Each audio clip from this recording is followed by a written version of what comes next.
Prezados alunos de bioquímica, essa é a terceira parte da aula do conteúdo de aminoácidos e proteínas. Nas partes 1 e 2, nós exploramos bastante as características químicas dos aminoácidos. Nas partes que começam agora, de 3 em diante, a gente vai falar bastante sobre peptídeos e proteínas. A primeira coisa é definir o que são peptídeos e proteínas. Como a gente falou lá no início da parte 1, peptídeos e proteínas são polímeros de aminoácidos.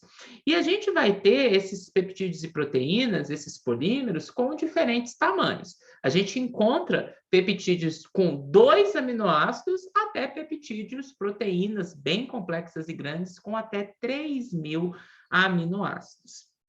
E para que a gente tenha a formação desses peptídeos e proteínas a partir dos aminoácidos, a união desses aminoácidos ocorre por uma reação de síntese por desidratação. Síntese, porque a gente vai produzir uma ligação química entre 2 aminoácidos, desidratação, porque quando essa reação química de condensação ocorre, esses 2 aminoácidos vão perder componentes que juntos formam uma molécula de água. E o resultado dessa reação de síntese por desidratação é a liberação de uma molécula de água e a formação de uma ligação covalente do tipo amida substituída, que a gente conhece como ligação peptídica. Então, quando a gente observa isso aqui no nosso slide, a gente vê aqui o aminoácido 1.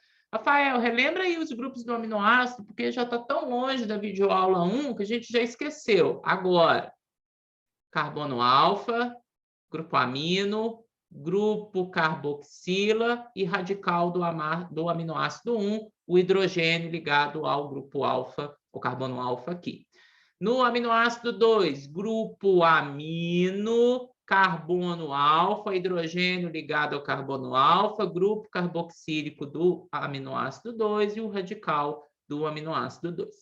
Então, quando a gente olha a formação da ligação peptídica, a gente percebe que quando a ligação peptídica ela ocorre por uma reação de síntese por desidratação, vejam, a gente tem a remoção da hidroxila do grupo carboxílico de um aminoácido com um hidrogênio do grupo amina de outro aminoácido. OH com H, H2O. Então, é daqui que vem a molécula de água liberada durante a reação de produção da ligação peptídica. Vejam, portanto, que o carbono do grupo carboxílico ligado ao oxigênio fica ligado ao nitrogênio do grupo amina do próximo aminoácido. E essa ligação aqui toda, essa união entre o aminoácido 1 e o aminoácido 2, é o que a gente chama de ligação amida substituída, que é nada mais, nada menos do que a ligação covalente. Então, a gente pode perceber que a ligação covalente sempre envolve o grupo carboxílico de um aminoácido com o grupo amino de outro aminoácido. Como vocês sabem, quem já me conhece há muito tempo, eu adoro GIFs, então agora a gente vai ver um GIFzinho de como a ligação peptídica se processa, é formada através de uma reação de síntese por desidratação. Vejam.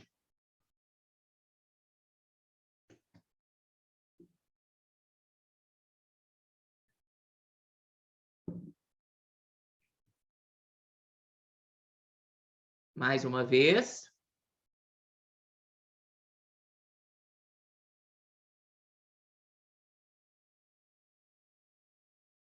Deu? Deu. Bom, então, aproveitando o GIF aqui, está dando para perceber que quando os aminoácidos são unidos, principalmente a partir do segundo, tá? Vocês estão percebendo que o aminoácido, quando ele entra na cadeia peptídica, ou seja, ele entra numa proteína, ele perde 2 partes dele? Toda vez que o aminoácido vai entrando numa proteína, Pega o segundo aminoácido, esse aminoácido 2 aí, ó. Estão vendo que ele vai perder um hidrogênio no grupo amino? Olha lá, ó. Perdeu um hidrogênio. Quando esse aminoácido 2 for unir com 3, ele não vai perder um OH para fazer a próxima ligação peptídica? Sim. Então, vocês estão percebendo que toda vez que os aminoácidos são incorporados em uma cadeia peptídica de proteína, eles acabam perdendo uma molécula de água, porque eles perdem hidrogênio quando fazem a primeira ligação peptídica e perdem o OH da carboxila quando fazem a segunda ligação peptídica. Então, um aminoácido, exceto o primeiro e o último, que está em uma proteína, ele perdeu uma molécula de água. Sabe como que chama o aminoácido que perde uma molécula de água quando é incorporado em uma proteína? Começa com a letra R, o nome dele, depois de ser incorporado.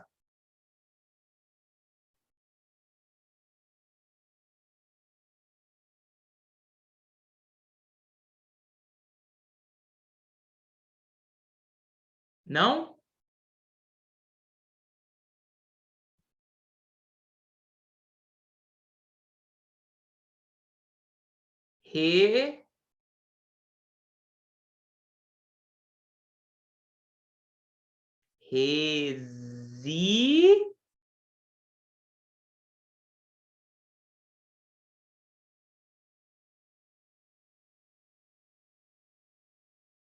Não, gente. Resíduo? Isso! Resíduo! A gente sempre fala de resíduo de aminoácido. Por que resíduo de aminoácido? Porque quando o aminoácido é incorporado na cadeia polipeptídica, ele vai fazer ligação peptídica. Tirando o primeiro e o último, todos os que estão no meio do primeiro e o último, eles fazem duas ligações peptídicas. Uma com o aminoácido imediatamente anterior e outra com o aminoácido imediatamente posterior. Para fazer duas ligações peptídicas, os aminoácidos sempre perdem uma molécula de água. Perde um hidrogênio em uma ligação peptídica, perde hidroxila com outra ligação peptídica. Então, esse aminoácido que sobrou na proteína, a gente chama de resíduo de aminoácido, tá?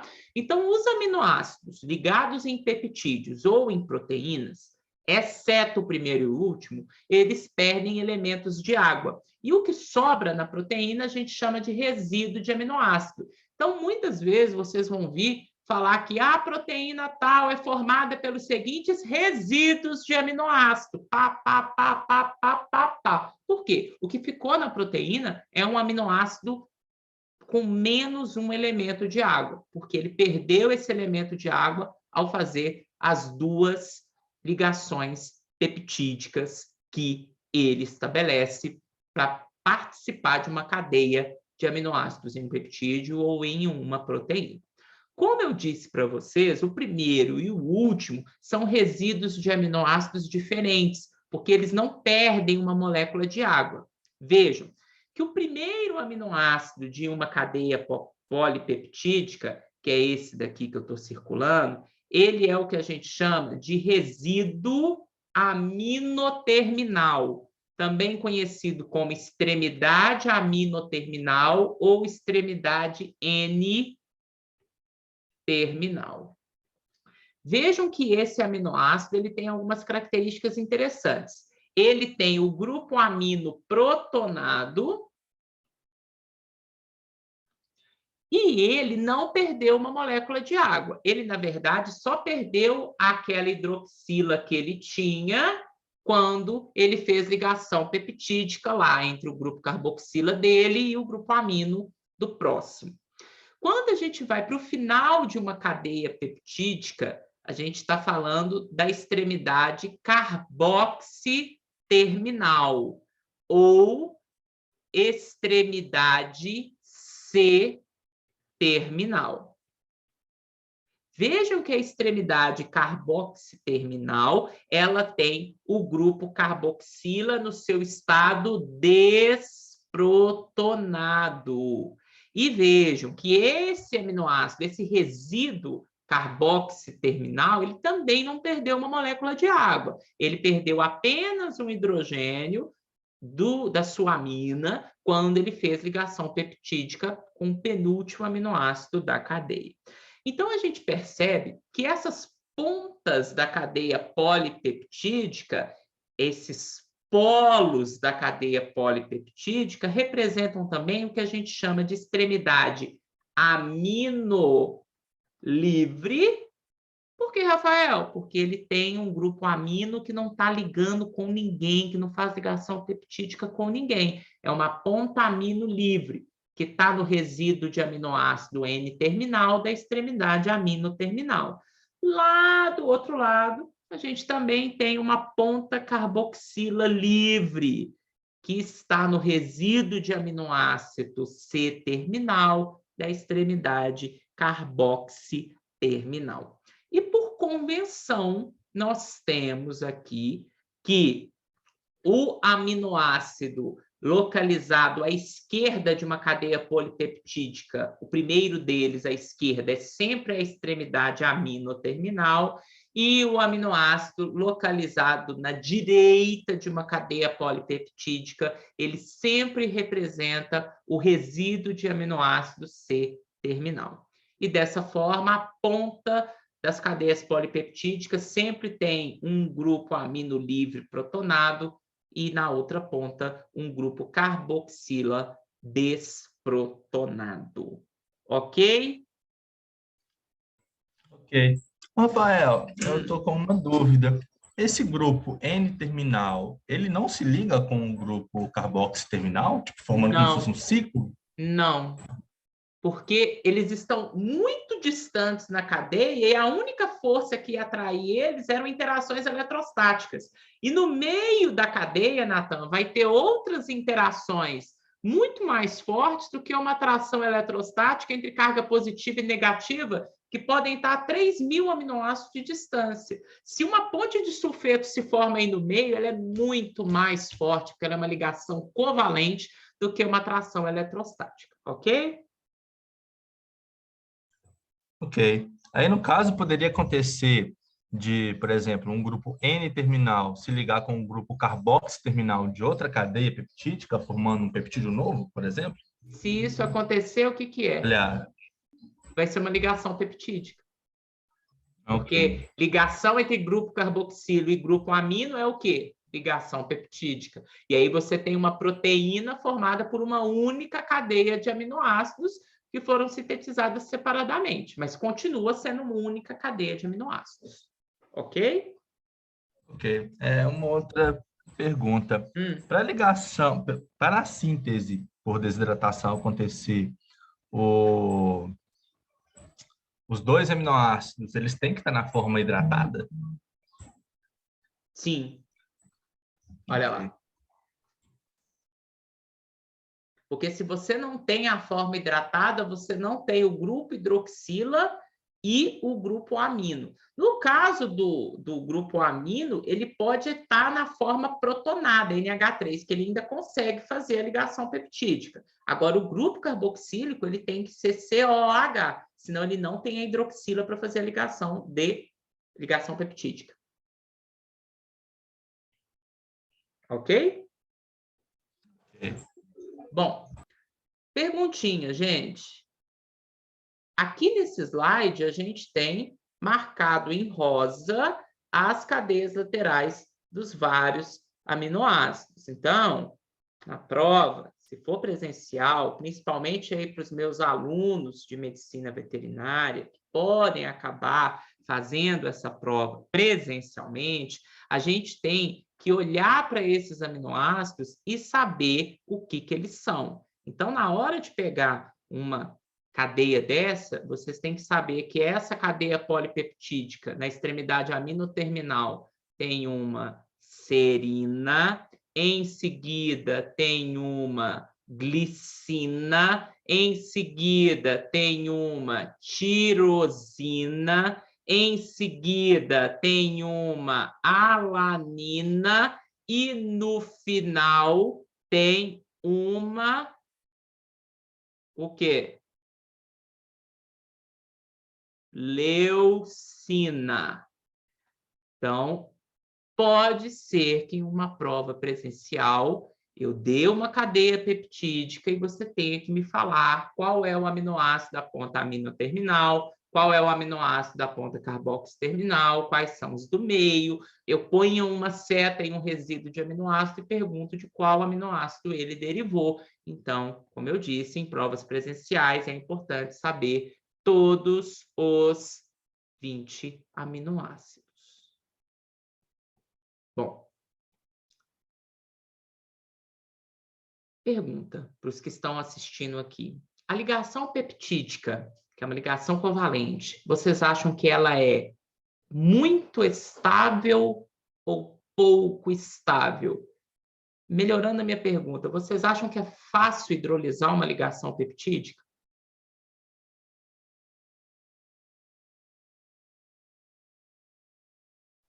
Acho que ela é muito estável. Muito estável. Deixa eu contar para vocês, então.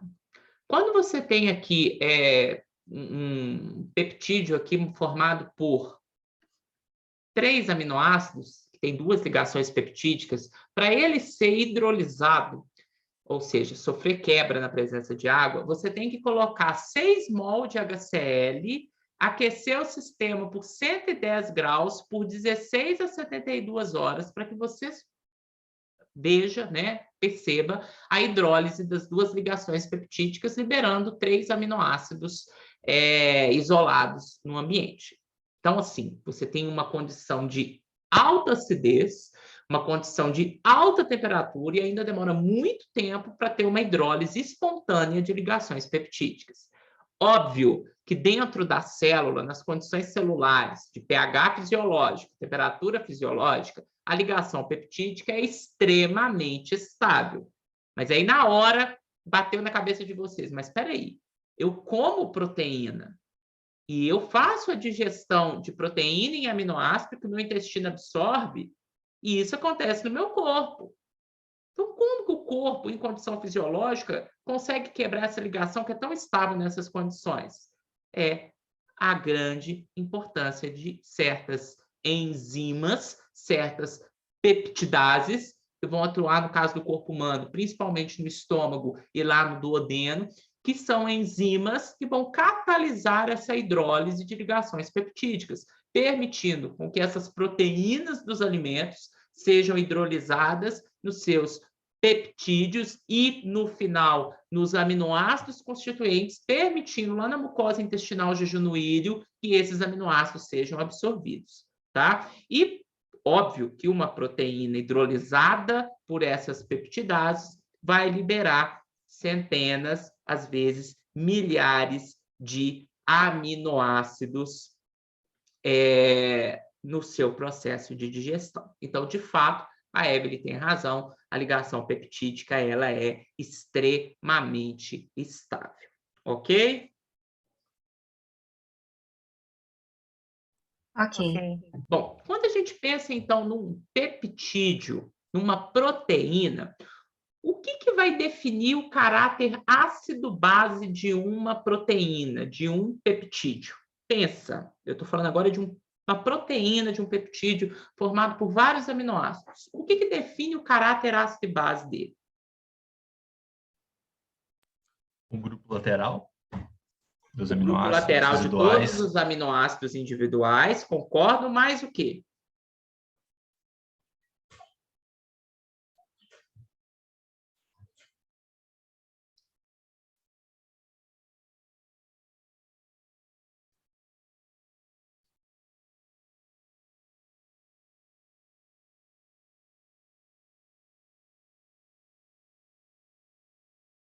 O slide aqui tem uma cola, gente. Olha para aqui, eu tenho um peptídeo com 3 aminoácidos. O que o Natan falou foi que o caráter ácido base de um peptídeo é definido pelas cadeias laterais dos aminoácidos. Então, é isso aqui. Tem mais alguma coisa nesse peptídeo aí que pode ter natureza ácida e básica? Se ele está protonado ou desprotonado? Tá, mas qual parte dele que pode estar protonada e desprotonada desse peptídeo e que vai ter, por isso, natureza ácida e básica? A carboxila e o grupo amina. Que são Minais. Muito bem. Carboxiterminais. Isso, Fran. Então, as pontas aminoterminal e carboxiterminal também têm natureza ácida e básica. A gente está vendo aqui, por exemplo, que as duas estão protonadas e, portanto, vão ter natureza ácida, vão poder perder esse próton, tá? Bom, e é isso mesmo. Quando a gente está pensando na natureza ácida e básica de uma proteína, de um peptídeo, a gente está falando, então, da combinação da natureza do grupo carboxiaminoterminais, que podem ganhar e perder prótons, mas também eu estou falando do número e da natureza de todas as cadeias laterais ionizáveis presentes nos resíduos intermediários. Porque tem resíduo que não contribui nada para a natureza ácida e básica de um peptídeo. É o caso quando a gente olha aqui para essa cadeia e a gente dá uma olhadinha para essa glicina aqui, ó. Tá? Essa glicina não tem, né? Melhorando aqui o meu recorte, glicina aqui, ó, que é isso que eu fiz agora. Essa glicina não contribui em nada para a natureza ácida e básica desse peptídeo. Por quê? A cadeia lateral da glicina não tem grupo ionizável, só tem um hidrogêniozinho ali de bobeira. Mas, quando a gente olha para o glutamato é um grupo ácido. Então, ele contribui para a acidez desse peptídeo. E, quando a gente olha, por exemplo, para essa última lisina aqui, a gente está vendo que ela tem a ponta carboxiterminal dela, ela tem esse grupo amino aqui, que é um grupo básico. Então, o somatório das pontas amino e carboxiterminal e a natureza ácida ou básica de cada cadeia lateral ionizável e o número dessas cadeias laterais ionizáveis é que vai determinar, de forma geral, a natureza ácida e básica de um peptídeo completo, tá? Então, tem peptídeo que vai ter natureza mais ácida, tem peptídeo que vai ter natureza mais básica, tem peptídeo que vai ter uma natureza mais neutra, quando esses grupos que eu citei, eles neutralizarem, de maneira geral, as cargas entre si, ok? Ok. Bom, quando a gente pensa, então, em peptídeos e proteínas, a gente começa a perceber que existe uma ampla gama de tamanhos de peptídeos e proteínas e uma ampla gama de quantidade de aminoácidos que formam esses peptídeos e proteínas aí dentro dos seres vivos. Em média, a maioria das proteínas que ocorrem nos seres vivos vão ter mais ou menos 2.000 resíduos de aminoácidos. Tem proteína que vai passar disso, como, por exemplo, aqui a RNA polimerase de E. coli, a poliproteína B, a glutaminosintase, a titina, que é uma proteína extremamente grande, ela tem quase 30.000 resíduos de aminoácidos. Mas tem proteínas bem mais pequenininhas, formadas por menos resíduos.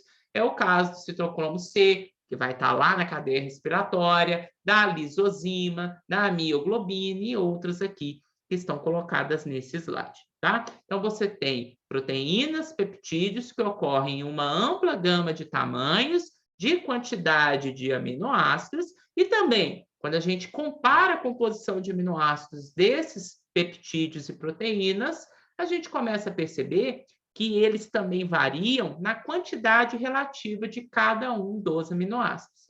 Então, aqui, por exemplo, a gente está comparando duas proteínas, o citocromo C bovino e o quimiotripsinogênio, que é o precursor da quimiotripsina, que é uma enzima que digere proteína, inclusive ela hidrolisa ligação peptídica. Vejam, portanto, que a porcentagem de cada um desses aminoácidos nessas duas proteínas, ela muda de uma para outra. Exemplo, enquanto que glicina representa 13% do citocromo C, ela representa menos de 10% do quimiotripsinogênio. E por aí a gente pode perceber que alguns outros variam de uma forma muito esdrúxula. É o caso aqui da serina, que representa 1% da constituição do citocromo C, mas enquanto que no quimiotripsinogênio ela passa de 11%, tá? Então, esses 20 aminoácidos ocorrem em quantidades diferentes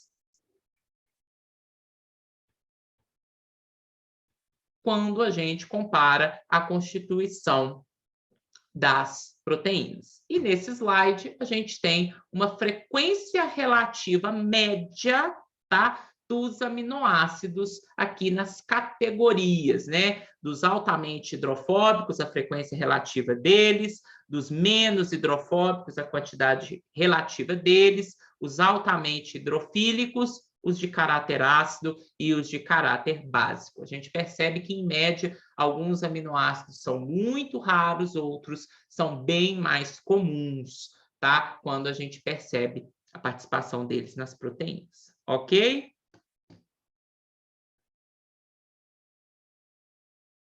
Ok. Bom, o que é, eu quero ver se alguém tem um palpite, o que é uma proteína multissubunidade?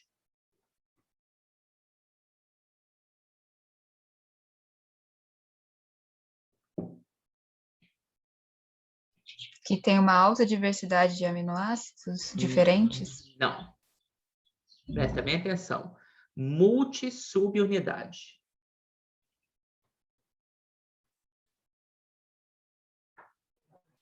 Que é formada por vários peptídeos? Bateu na trave. Só troca peptídeo por uma palavra melhor.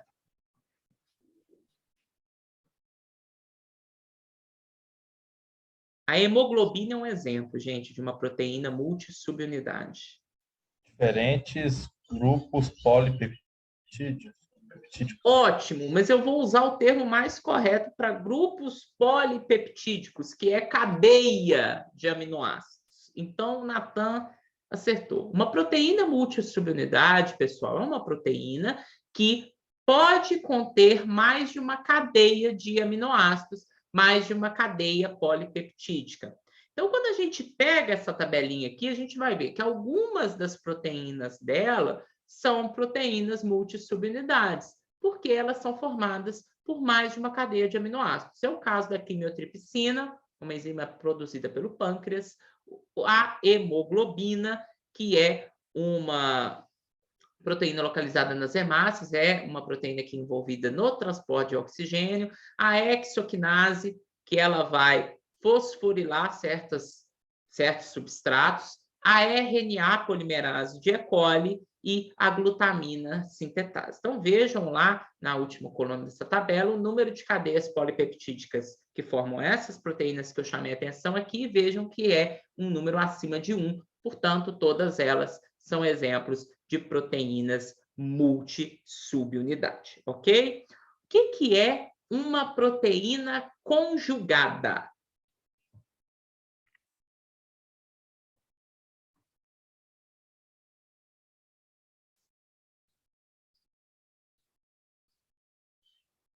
O que é uma proteína conjugada? Que ela acompanha, que ela está ligada a outra proteína? Não. Não. Isso seria uma proteína multissubunidade, que seria uma proteína formada por muitas cadeias de aminoácidos. Mas agora eu estou falando de proteína conjugada. Independente dela ser multissubunidade ou não, ela pode ser conjugada. Então, o que é uma proteína conjugada? Rafael, seria aquelas proteínas que além do aminoácido também tem outros grupos junto com ela, outros constituintes? E alguém se lembra como se chamam esses outros grupos químicos que podem estar ligados a uma proteína e que não são aminoácidos? Seriam cofatores? Eles podem atuar como cofatores no caso de uma enzima, mas aqui eu estou falando do nome genérico que se adequa a qualquer proteína. É prostético? Grupos Perfeito. prostéticos. Exatamente. Então, a gente, nesse caso, tem proteínas que não tem nenhum outro grupo químico ligado aos seus aminoácidos, e essas são as proteínas simples, que podem ser multissubunidade ou não, e tem as proteínas conjugadas, que são aquelas proteínas que possuem grupos químicos ligados covalentemente aos seus aminoácidos. E esses grupos químicos que se ligam em proteínas conjugadas de forma covalente aos aminoácidos, eles recebem o nome de grupos prostéticos. E um exemplo de grupo prostético é o que o Natan adiantou, são os cofatores enzimáticos, uma vez que as enzimas são proteínas conjugadas e que muitas vezes tem grupos prostéticos ligados ou não a elas que regulam o seu funcionamento. Então, quando a gente está pensando aqui no exemplo do slide na hemoglobina, a gente percebe que na cadeia beta da hemoglobina, a gente tem o grupo prostético M, que está mostrado aqui e com mais detalhes do lado de cá. Esse grupo prostético M, que está ligado aos aminoácidos da cadeia da hemoglobina, ele contém um ferro no seu cerne, tá? Esses grupos prostéticos são, de maneira geral, lipídios, e obviamente a gente vai estar falando de lipoproteínas, carboidratos ou íons metálicos, como é o caso do grupo M, que apresenta o íon ferro, tá? Então, aqui no próximo slide, a gente tem algumas classes de proteínas conjugadas, o grupo prostético ligado à cadeia de aminoácidos de forma covalente e um exemplo. Então, a gente tem lipoproteínas, em que o grupo prostético é lipídio, a gente tem, por exemplo, a beta-1 lipoproteína sanguínea, glicoproteínas, em que o grupo prostético é carboidrato, imunoglobulina G, olha a imuno aí, ó, IgG, ela é uma glicoproteína, tá? Então, além de ser um anticorpo importante, a imunoglobulina G, aqui na bioquímica, a gente já sabe que ela é uma proteína que tem grupo prostético de carboidrato ligado, é uma glicoproteína. A gente tem fosfoproteínas, em que o grupo prostético é o fosfato, caseína do leite, temos várias caseínas e são fundamentais, principalmente para os processos de manufaturação do leite. As caseínas são fundamentais, pessoal, para a precipitação dessas proteínas do leite, envolvidas no processo de produção de queijos. Quando a gente pensa que a gente está na região da Serra da Canastra com um queijo Minas artesanal de importância mundial, olha aqui, uma proteína conjugada participando do processo de produção desse queijo. A gente tem as hemoproteínas, que tem um grupo prostético M, que é um grupo chamado porfirina férrica, que ocorre na hemoglobina. A gente tem flavoproteínas, em que o grupo prostético é um nucleotídeo derivado de flavina, é o caso da enzima succinato desidrogenase, e temos as metaloproteínas, que o seu grupo prostético é algum íon metálico, aí a gente tem várias aí. Não se esqueçam de ingerir alimentos ricos em zinco para uma boa produção de álcool desidrogenase, fundamental para quem gosta de tomar uma cervejinha, tá? Até agora, tranquilo? Tranquilo. Sim? Bom. E aí, pessoal, a gente vai introduzir um assunto muito importante aqui na aula de proteína, que são os níveis de estrutura de uma proteína. Quando a gente está falando de qualquer macromolécula orgânica, e aí as proteínas se enquadram, a gente vai ter níveis estruturais de organização dessas macromoléculas.